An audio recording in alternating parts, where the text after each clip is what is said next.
Sveiki, mes esame prie pačios didžiausios Pabaltyje elektros ir elektroninės įrangos perdirbimo gamyklos EMP Recycling vartų. Pro šios vartus per dieną įvažiuoja dešimtys automobilių, kurie iš visos Lietuvos ir iš Pabaltijos suveža didelius kiekius elektros ir elektroninės įrangos ir įvairių kitokių atliekų ir šioje gamykloje jos yra perdirbamos. Nuo 1999 metų pradėjusi veikti įmonė, per 13 metų tapo stambiausia elektros ir elektroninės įrangos perdirbimo įmonė Pabaltijos šalyje ir kasmet čia yra perdirbama 5500 tonų vien elektros elektroninės įrangos.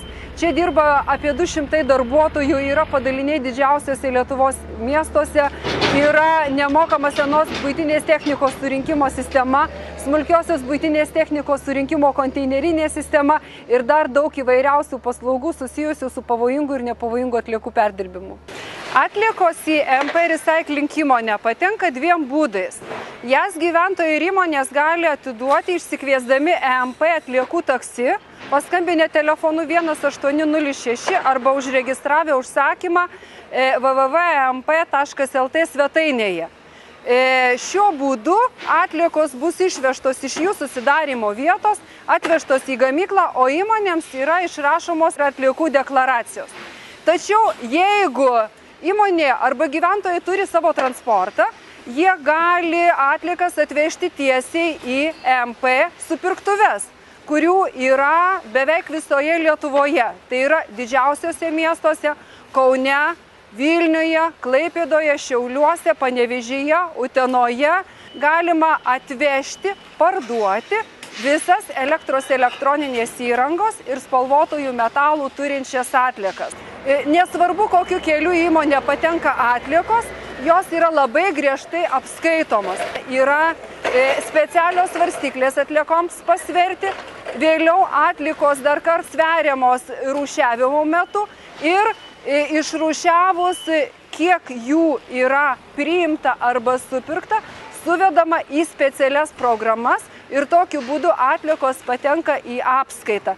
Ir šitos apskaitos sistemos atliekas veda visų keliu iki pačio jų perdirbimo, tai yra pavertimo antrinėmis žaliavomis.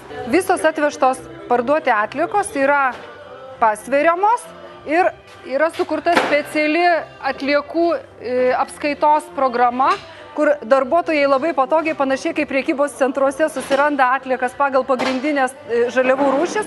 Tiesiog pagal paveikslėlius labai patogiai susiranda pačią atliekos kategoriją, pavadinimą ir automatizuotai atliekos pasveriamos, pati programa apskaičiuoja kainą. Kainos yra skelbiamos EMP svetainėje ir čia pat vietoje tiesiog yra kasa ir klientas gauna savo atlygį. Pirmiausia, visos atliekos patenka į rūšiavimo cechą ir iš automobilių jas darbuotojai iškrauna, krauna į specialius konteinerius ir skirsto pagal tam tikras kategorijas. Ir skirstoma yra į keletą frakcijų pagal tai, kaip vėliau tos atliekos bus perdirbamos. Yra atskiriama smulki buitinė technika, stambi buitinė technika, taip pat spausdinimo įranga, taip rūšiuojama elektros ir elektroninė įranga. Taip pat į šitą rūšiavimo cechą patenka ir supirktos žaliavos ir jos vėlgi rūšiuojamos pagal pagrindinės sudėtinės dalis. Iš viso EMP Recycling per metus gali perdirbti per 20 000 tonų elektros ir elektroninės įrangos atliekų, per 500 tonų katalizatorių ir per 20 000 tonų dar įvairiausių pavojingų ir nepavojingų atliekų. Daugybė smulkių buities prietaisų dėl savo smulkumo nukeliauja į paprastus konteinerius, kur mes metame buitinės atliekas, tačiau jie ten neturėtų patekti. Tai štai aš parodysiu keletą prietaisų, kur kartais nesusimastydami išmetami į bendrasias šiukšliadėžes, nes jie yra maži, labai paprasta juos ten išmesti. Įvairiausi plaukų priežiūros įrankiai, tai yra ir žnyplės, ir fenai, drabužių priežiūros įrankiai, tai yra lygintuvai, jie taip pat dažniausiai keliauja į buitinių atliekų konteinerius. Mums labai pažįstami įprasti įvairūs mobilūs telefonai ir mobiliųjų telefonų įkrovėjai. Taip pat atskirai rūšiuojami yra kompiuteriai, jų monitoriai ir televizoriai.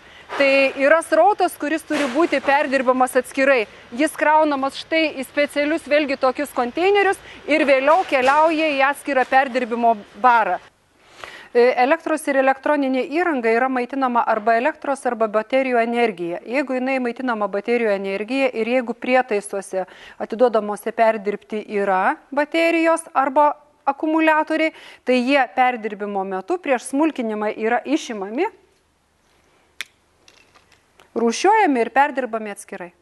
Šioje vietoje laikinai saugoma smulkioji buitinė technika. Jinai čia patenka iš rūšiavimo cecho, o po to yra perduodama smulkinimo įrenginiams, kur yra susmulkinama ir yra išgryninamos jau antrinės žaliavos. Tai yra plastikai, metalai, stiklai. Čia yra laikinai saugoma spausdinimo ir kopijavimo technika ir čia jau jinai patenka iš rūšiavimo cecho, kur yra išimamos pirmiausia kasetės, nes kasetėse yra pavojingi aplinkai milteliai. Ir vėliau šita visa įranga yra susmulkinama ir gaunamos antrinės žaliavos. Tai yra plastikai, metalai, stiklai. Šiame ceche atliekamos dvi procedūros. Tai yra atliekos demontuojamos rankiniu būdu ir taip pat gautos sudėtinės dalys presuojamos. Kodėl reikalingas rankinis demontavimas? Rankinio demontavimo būdu yra perdirbama stambioji buitinė technika, tokia kaip viryklės, skalbyklės. Pirmiausia, iš jų išimami varikliai, taip pat dalys, kurios lengvai išsiima. Tai tarkim lentynos, stiklai, lentynėlės ir taip pat rankinio demontavimo ceche iš skalbyklių išimami betono luitai. Betono luitai yra reikalingi tam, kad skalbimo mašinos stabiliai dirbtų. Tačiau demontuoti betono luitus yra pakankamai sudėtinga. Ir čia mes pradedame galvoti, kas yra iš tikro gaminio dizainas.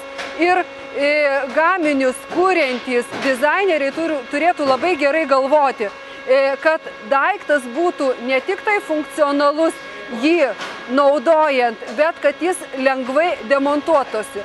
Nes šiuo metu demontavimo ir viso perdirbimo kaina yra tiesiog įkalkuliuojama, pridedama prie pačio gaminio kainos. Ir kuo sudėtingesnis perdirbimas, tuo daugiau mokame kaip ir mes vartotojai, nes mes ir esame galutinis mokėtojas. Šaldytuvai, kaip ir bet kuris elektros ir elektroninės įrangos prietaisas, žymimas specialiu perbraukto konteinerio ženklu, kuris reiškia, kad šių atliekų negalima mesti į buitinių atliekų konteinerius, o taip pat pamiškėse, po balkonais arba šalia konteinerių. Šitas visas atliekų srautas turi būti surenkamas ir perdirbamas atskirai ir tai gali daryti tik tai perdirbimo gamyklos, taip kad bet kokį buities prietaisą patys negalime demontuoti. Šaldytuvų pati pavojingiausia medžiaga yra freonai, kurie ardo žemę saugantį ozonų sluoksnį. Visi mano, kad daugiausia freonų yra vamzdeliuose. Tačiau daugiausia freonų yra ne vamzdeliuose, o šaldytuvo sienelėse. Todėl paprasto perdirbimo būdu jo pašalinti iš šito prietaiso neįmanoma. Ir EMP Recycling 2008 metais atidarė specializuotą šaldytuvų perdirbimo gamyklą. Per metus čia perdirbama apie 2500 tonų arba 30 000 vienetų šaldytuvų. Ir jeigu juos sudėtume vienas šalia kito, tai jie užimtų apie 15 hektarų plotą. Šaldytuvų gamyklos darbas yra suskirstytas į du etapus. Pirmiausia, iš šaldytuvų rankinio apdorojimo metu yra išimamos nepritvirtintos dalys, tarkim lentynos, stalčiai, nulupamos izoliacinės durelių gumos, taip pat išsiurbami tepalai bei freonai iš pačių vamzdelių ir taip pat pašalinamas kompresorius. Vėliau prietaisai konvejerių keliauja į vadinamąjį plėšytuvą. Plėšytuvas tai didžiulis hermetiškas cilindras, kuriame labai greitai sukasi dvi storos grandinės. Šių grandinių ilgis apie 1 metrą, o abi jos sveria 60 kg. Šios grandinės labai greitai besisukdamos prietaisų suplėšo į smulkiausius gabalėlius ir taip pat kartu suplėšo poliuretaną. Ir tada dar perėję keletą ciklų iš poliuretano būtent ir atsilaisvina freonai. ir vėliau gautos antrinės žaliavos subyra į specialius maišus, vadinamosius big bagus, o freonai kaupiasi specialiuose įrenginiuose. Liuminescencinės arba dienos šviesos lempos taip pat yra elektros elektroninė įranga ir pavojinga elektros elektroninė įranga, todėl kad viduje yra gyvsidabrio garai ir šitą įrangą reikia būtinai atiduoti perdirbti, bet atiduodant perdirbti ją pageidautina supakuoti į popieriaus ar kitą pakuotę, kad transportavimo metu jos nesudužtų ir gyvsidabrio pavojingai garai tiesiog neįsiskirtų į aplinką. Televizoriai ir monitoriai taip pat yra labai pavojingos elektros elektroninės įrangos atliekos. Pati pavojingiausia seno tipo televizorių ir kompiuterių monitorių dalis po ekranu vakuuminėje erdvėje esantis liuminoforo milteliai, kurių tiesioginė paskirtis sukelti ekrano švietėjimą bei pašalinti radiaciją. Televizoriai ir monitoriai perdirbami televizorių perdirbimo ceche. Ir kasmet mes perdirbam apie 500 tonų televizorių ir apie 400 tonų kompiuterių monitorių. Pagrindinis darbas yra liuminoforo miltelių kuo kokybiškesnis pašalinimas. Todėl pirmiausia, iš pačio monitoriaus ir televizoriaus yra išimama šitas kūgio formos įrenginys. Tai yra prietaisas savotiškai išrengiamas, nuimama nugarėlė, sienelės, atlenkimo sistema, plokštys ir taip toliau. Tada kineskopas transporteliu keliauja į kitą perdirbimo liniją, kur rankiniu būdu padalinamas į dvi dalis – priekinę šviesėje ir galinę tamsėje. Tada darbuotojai specialiais siurbliais ir šepetėliais nuvalo vidinę priekinio stiklo dalį. Vėliau stiklas patenka į specialų valymo įrenginį, kur visos priemaišos, grafitas, klijai nugramdomos, o stiklas pavirsta neaštriais ir nepavojingais įvairių dydžių stiklo akmenėliais. Esame antrinių žaliavų sandėliavimo ir pakrovimo vietoje. Čia saugomos ir ruošiamos atidavimui į kitas gamyklas jau perdirbimo metu gautos žaliavos. Tai yra metalai, plastikai, stiklai. Ir kai kurios žaliavos yra parduodamos, o už kai kurias, tam, kad jos būtų perdirbtos toliau, EMP moka pinigus. Tai tokios žaliavos yra kineskopų stiklai, tokios žaliavos yra iš šaldytuvų gaunamas freonas. Ir mūsų dažnai klausia, o iš kur atsiranda tiegi pinigėliai, kad mes šitas atliekas visas galėtume perdirbti. Tai trumpai kalbant, už šitą perdirbimą mes sumokame patys, tai yra vartotojai, pirkdami naujus gaminius. Šitie pinigučiai yra surenkami ir administruojant gamintojams ir importuotojams ir gamintojų importuotojų asociacijos pasiekia visus tolimesnius procesus. Tai yra už tos pinigus gyventojai yra šviečiami ir informuojami, kaip galima atsikratyti šitomis atliekomis. Taip pat šitos atliekos surenkamos ir šitos atliekos yra perdirbimos perdirbimo gamyklose. Šios virtualios ekskursijos metu mes apie savo įmonę EMP Recycling papasakojame tikrai ne viską. Labai kviestume jūsų draugus, pažįstamus, klasiokus, kolegas, burtis į 10-15 žmonių grupės ir atvykti pas mus viską pamatyti gyvai. Ir jums tai tikrai nieko nekainuos, nes bilietas, įėjimas į EMP Recycling įmonę yra labai paprastas. Tai yra senas, sugedęs buities prietaisas.